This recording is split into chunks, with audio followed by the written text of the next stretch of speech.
Alrighty, guys, so we are reading Monster High, Monster Rescue Operation Find Cleo. We are on chapter 2, and that is going to be on 18 and 19. So this book does not have any pictures in it, so just imagine. And here we go. Chapter 2. Draculaura and her father stared at each other in horror. While Dracula was horrified, Draculaura didn't know how to describe how she was feeling. A thrill of excitement, a smuttering of fear, and a whole lot of woo! What happened next? Neither one of them spoke. Then came another sound from outside, a heavy instant pounding. Knock, knock, knock. Draculaura raced down the stairs with her father following close behind her. He grabbed her shoulder and put his finger to his lips. Someone's at the door, Draculaura whispered excitedly. Nobody's rung that bell for 150 years, Dracula hissed, running his fingers through his black and silver streaked hair. Then came another noise, one that was so unbelievable that for half a second Draculaura was sure she'd imagined it. A voice. "Hey, I know you're in there," someone said, her voice muffled by the heavy door. She, whoever she was, knocked again. "No one saw you, right?" Dracula asked. "Of course not," Draculaura exclaimed as loudly as she dared, but inside she wasn't so sure.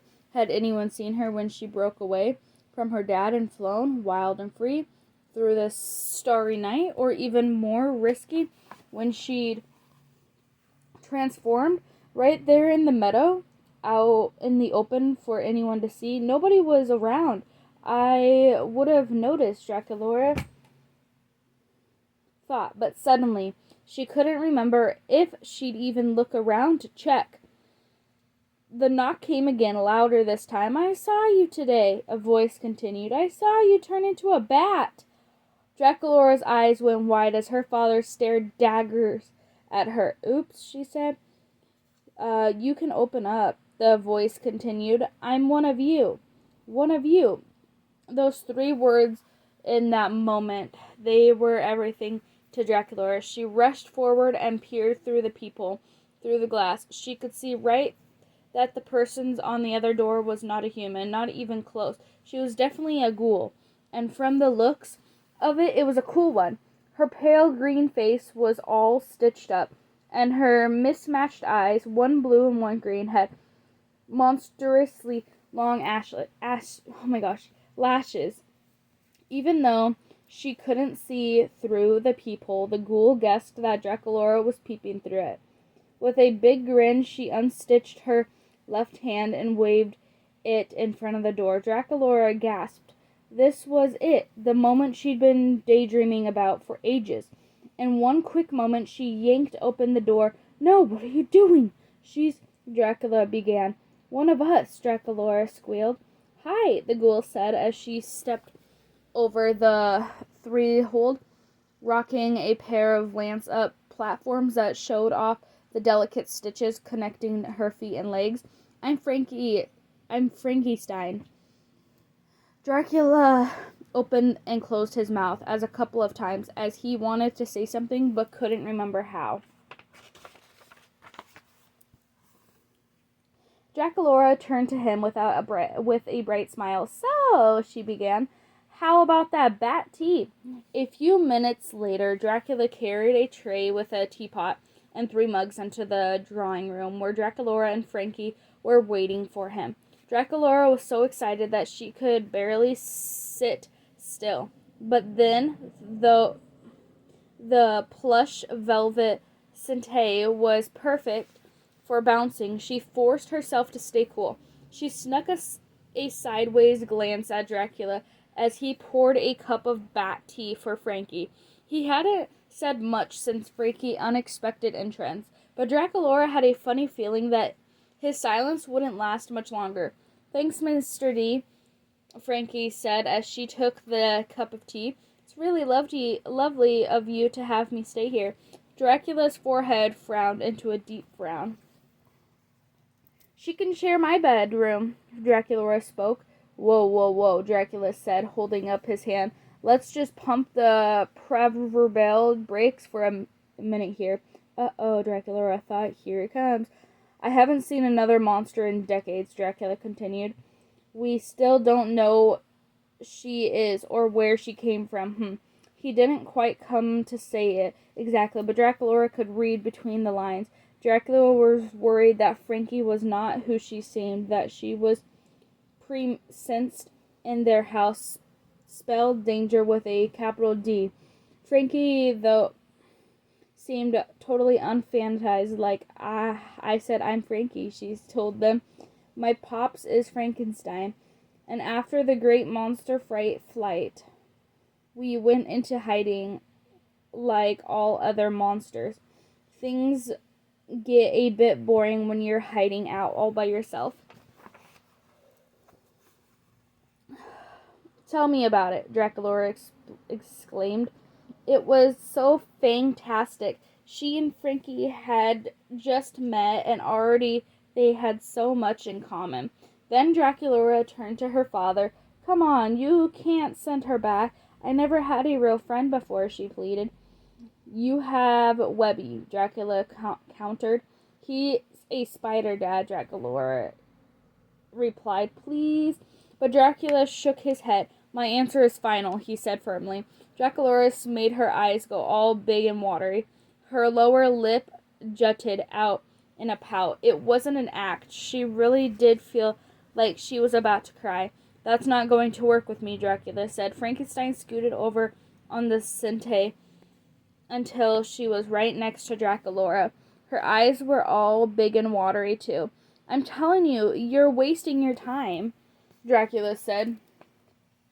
I look at the floor and the ceiling, shudders that were closed and barely on every window, everywhere but the two ghouls. They both looked so sad and lonely and, well, pitiful. It was simply heartbreaking. Dracula groaned and he buried his head in his hands. Enough, okay? She can stay, he said, giving in at last. Dracula and Frankie jumped up, shrieking with glee, and shared a big hug. Then they both tackled Dracula with a hug. At the exact same time, he couldn't feel defeated for long, not when he saw how happy they were. Thank you, Dad, Dracula gushed. This is the best. It's totally fantastic. It's everything.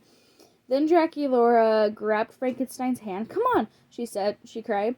I can't wait to show you my room, and we can hang out on the roof. The roof? Frankenstein asked excitedly, like right out in the open?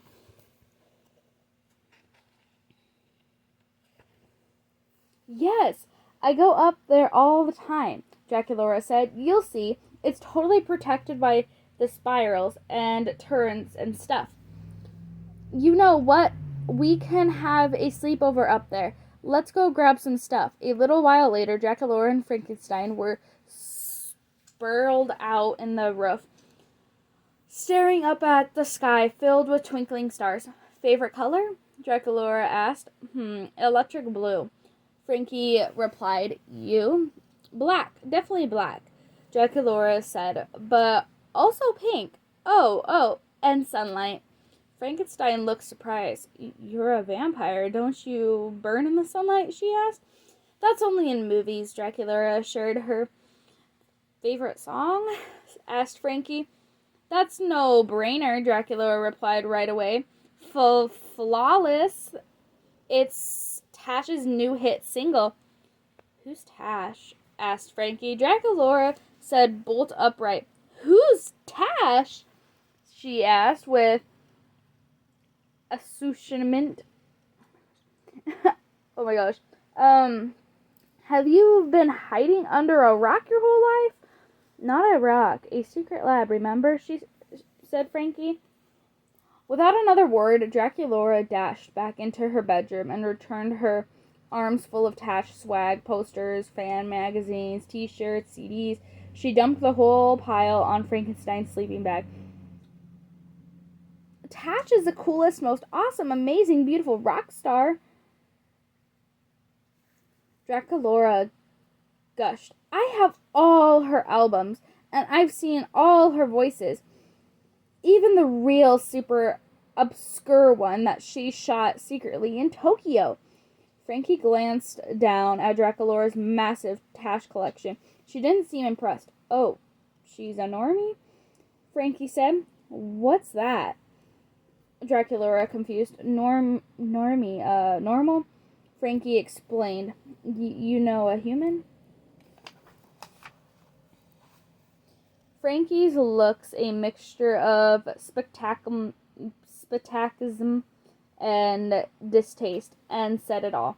Draculaura sighed. Okay, big deal, she replied. So she's a normie. Don't you think it's a bit unfair that humans are the only ones who get to be normal? I mean, who decides that turning into a bat or sleeping in the coffin was weird? Tell me about it, Frankie explained. Just because I needed a few stitches to stay together, it doesn't mean I'm not still a person. Do you ever wonder what it would be like, asked Draculaura, to be normal? Frankie shrugged. I don't know, she said. Being normal never really vibed with me, but it would be nice to do some normal things, like have friends. Oh my gosh, sorry. And I throw parties,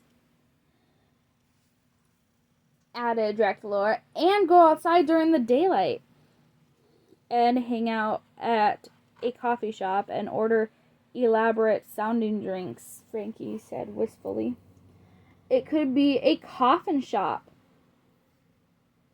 Draculaura said. I love it, Frankie explained, clapping her hands.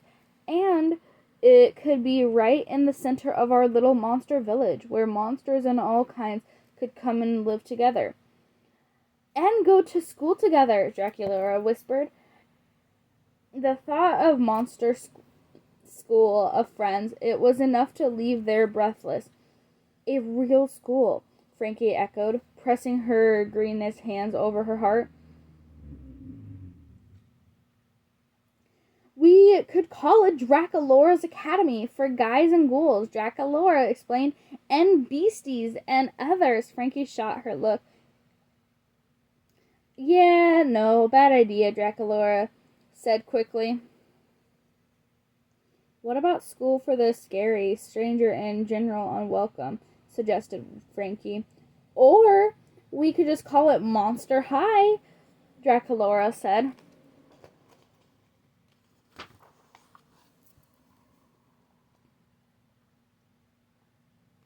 The bolts of both of either side of Frankie's neck lit up, and thousands-watt bolts, but just as quickly her smile faded.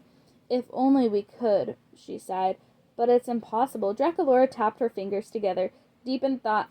Not impossible, she said, just challenging. She scrambled off her sleeping bag, leaving it into tangled up heap on the roof. Come on, she said. Frankie got up. Where are we going? She asked. We can't have Monster High without students, Draculaura announced. A giant grin spread across Frankie's face as she stood with Draculaura. Then let's go find us some monsters, she replied. The ghouls tiptoed silently through the house, carefully not to disturb Dracula, as they slipped out the door and into the wide world outside. Then, stifling their giggles, they took off, running all the way to the human city, which Frankie called Normie Town. Their first stop was a deserted alley at the edge of Normie Town. A dank, shadowy place seemed completely forgotten by the rest of the world. It seemed like the perfect spot for unwanted, unloved monsters to hide out. But Draculaura and Frankie didn't find anybody. What about over there? Frankie asked, pointing to the moors. A damp, misty rose from them, just a sight of enough to make Draculaura shiver. The moors? She asked, frowning. Nobody goes out there. Exactly, Frankie declared. It's the perfect hiding place from a monster. The fog grew thicker as the ghouls approached, but Frankie shot a bolt of electricity to light the way. Draculaura, however, slowed down.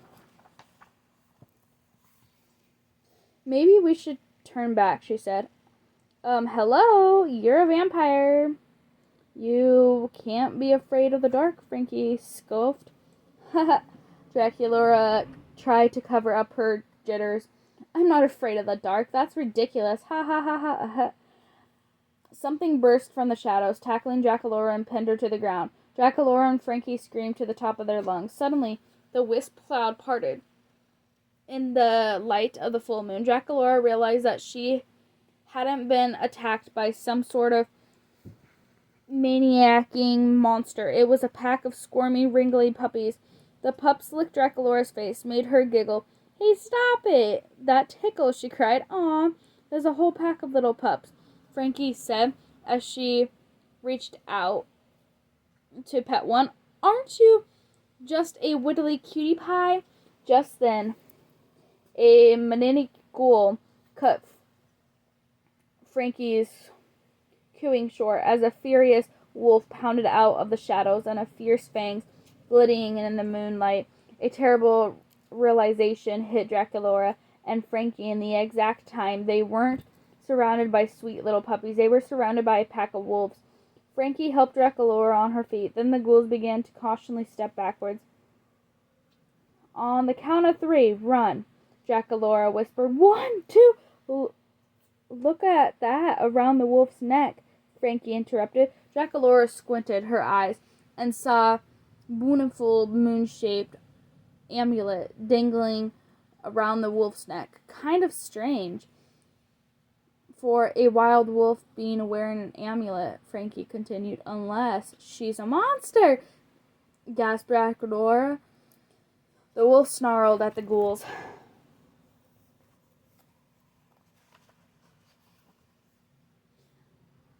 I hope we're right, Frankie said nervously. Then she stepped forward. Excuse me, she said, in the most polite voice. You wouldn't happen to be a werewolf, would you? The werewolf growled again. That's a shame, Dracula spoke, 'cause we're looking for other monsters like us. The wolf stopped snarling. She tilted her head and started at ghouls with golden eyes. We're forming a high school up in the hill, Monster High, Frankie said. That it's where monsters can go to be normal.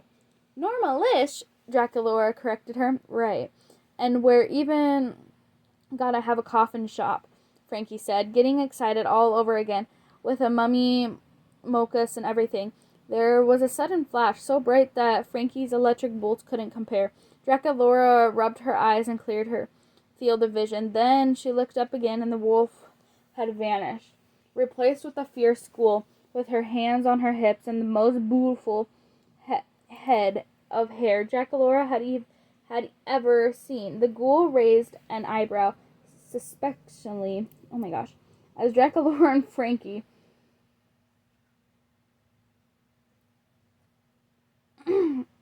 I would howl at the moon for the mummy moche, the ghoul said. Are you ghouls for real? Dracula sighed with relief as the puppies scampered around, transforming back and forth from wolf to human as they played. We're getting the monsters back together, Dracula told the new ghoul. You in? The ghoul looked ready to say yes, but something was holding her back. I've got a lot of brothers, she said. She began. And my mom. Well, we have some extra room in our house. I'm sure Dracula began, but the ghoul didn't let her finish. This house, she said, like she'd never heard that word before. Does it have more rooms and overly crowded bathrooms?